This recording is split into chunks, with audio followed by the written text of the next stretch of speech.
Hello, I am HAANI from the USA. Today, the story I am going to tell you was sent to me by one of my subscribers from Texas. Close your eyes for a moment and imagine this. You're driving alone, late at night.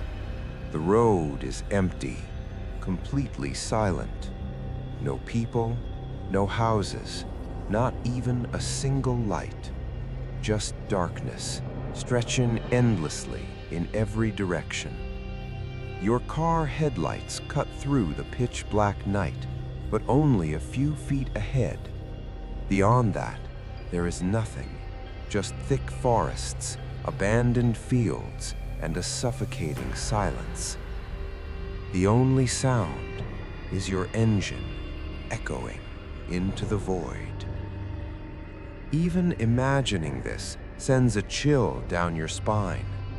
But have you ever thought, while we sleep peacefully in our homes, there are people, truck drivers, who travel through these exact roads every single night. And sometimes, what they experience is something no human should ever witness. Before we begin, if you enjoy real horror stories like this, make sure you subscribe to Nocturnal Files and turn on notifications because the stories only get darker from here. Tonight, I have two stories for you, and the first one is about a truck driver who quit his job forever after one night that changed everything. Story 1. This story was told to me by a man named Daniel Carter, a livestock truck driver who used to deliver animals across long highways in the United States. This happened on June 21st, 2018. Daniel was preparing for a long delivery from Houston, Texas to Oklahoma, a journey of nearly 9 to 10 hours.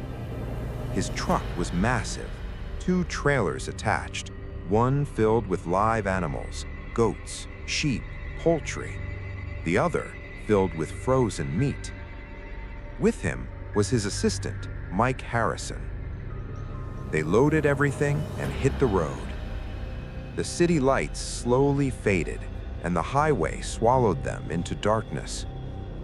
Rain started pouring, suddenly, like it always does. Because of the animals, they had to slow down. By evening, they pulled over, deep inside a forest-side highway. They fed the animals, ate their dinner, and planned to continue after a short break. Mike took the leftover food and threw it near the trees. That was the moment everything changed. They locked the containers and resumed their journey. Rain continued. After driving for a while, Daniel saw an old man standing on the side of the road, wearing white clothes. He raised his hand, asking for a ride. Daniel stopped. "Where are you headed?" The old man replied, "Just a little ahead. I'm sick, and it's raining." Daniel let him sit in the rear cabin. Mike offered him tea, but the old man refused. "I can't drink it." That felt strange, but they ignored it and kept driving. After some miles, they saw a young woman also asking for a lift. Daniel stopped again. She got in, and the moment the truck started moving, the animals in the back went completely insane, screaming, hitting the container. Daniel stopped the truck. Both of them checked. Everything was normal. Not a single animal disturbed. Confused, they got back. The moment they started again, this time the screams were louder, more violent. As Daniel tried to stop again, both passengers shouted, "Don't stop!" Daniel got angry. "What do you mean, don't stop?" And then they both spoke together. "We were praying under that tree when this man threw filth on us. We won't harm you. But him, we won't leave. Before Daniel could react, they vanished, gone like smoke. Daniel slammed the brakes, and suddenly, the entire truck started shaking violently. The animals screamed, like something was tearing them apart. Daniel stepped out, walked to the back. But this time, the sound was not from the live animals. It was coming from the frozen meat container, and it sounded like people chewing flesh. Terrified, he ran back. Mike was sitting completely still, like he wasn't human anymore. Daniel shook him, splashed water. Mike slowly raised his hand, pointing towards the road. Daniel looked, and what he saw was beyond human understanding. Tall figures, 14 to 15 feet high, glowing eyes, long teeth, inhuman arms. They surrounded the truck, pointing at Mike. Daniel tried to start the engine. Nothing. His body felt lifeless. He started reciting prayers, crying. Suddenly, Mike started laughing in a deep, inhuman voice. "You can go, but he stays. He belongs to us." And then Mike jumped out of the truck.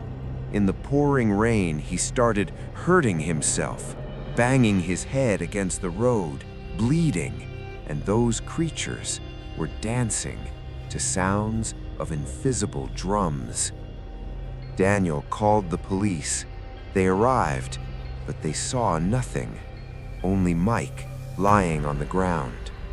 Daniel tried explaining, but no one believed him. He was arrested. 15 days later, he was released because before dying, Mike confessed, "It wasn't Daniel. I did it to myself." Daniel never drove a truck again. Story 2.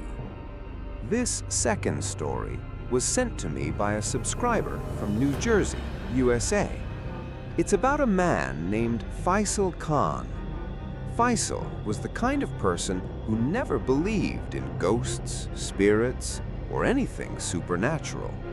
In fact, he used to make fun of people who did. One evening, after work, Faisal and his friends went to a small roadside cafe. They ordered tea, snacks, and sat laughing. After a few minutes, a small child approached them. He looked poor, hungry. He asked for food. One of Faisal's friends took out some money and gave it to him. But Faisal snatched the money back. "What are you doing? These people beg for a living. You're encouraging them." He threw a few coins instead. His friend got angry, took the money back, and gave it to the child properly. The child smiled, looked at Faisal, and softly said, "May God give you more so you can learn to give." Faisal got furious. He insulted the child harshly. The child disappeared right in front of them. Gone. Silence fell. But Faisal laughed, probably ran away. That night, everything changed. Later, they returned to the cafe to find Faisal's lost wallet. But this time, a strange woman was sitting at their table. She handed Faisal his wallet, but then she said something that froze them. She called all three of them by their names, even though she had never met them before.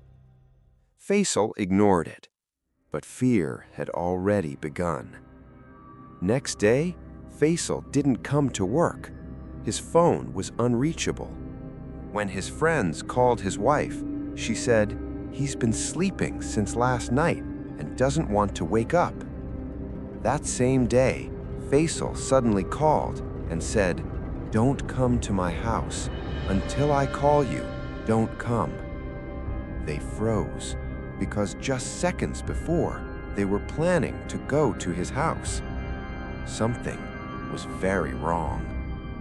That night, one of his friends saw a dream, a horrifying dream. Faisal and another friend were tied, Beaten by horrifying creatures, whips tearing their flesh, fire burning them, and a woman holding a child said, "You insulted my child yesterday.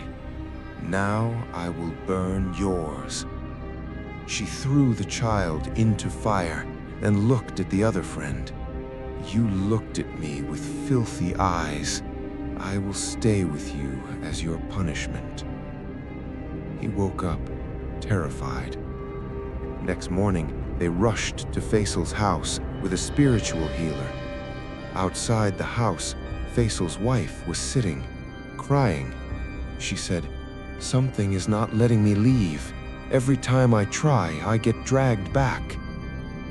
Strange sounds were coming from inside, drums, whispers. After prayers, the door finally opened. Inside, Faisal and his friend looked like they had been brutally beaten. Marks, cuts, exactly like the dream. Time passed. Faisal tried to forget everything. He got married, had a daughter. Life seemed normal again. Until one night, he saw the same woman in his dream, throwing his daughter into fire. Days later, his daughter accidentally fell onto a stove. Severely burned, she survived, but suffered for years. The other friend got married. But soon after, a terrible accident left him half blind and his wife paralyzed. And that's when they realized some mistakes don't just end, they follow you for life.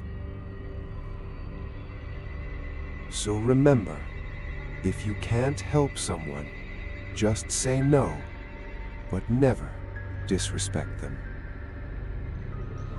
Because sometimes you're not dealing with humans. If you enjoyed this story, make sure to like, comment, and subscribe to Nocturnal Files. Because here, we don't tell stories, we reveal nightmares.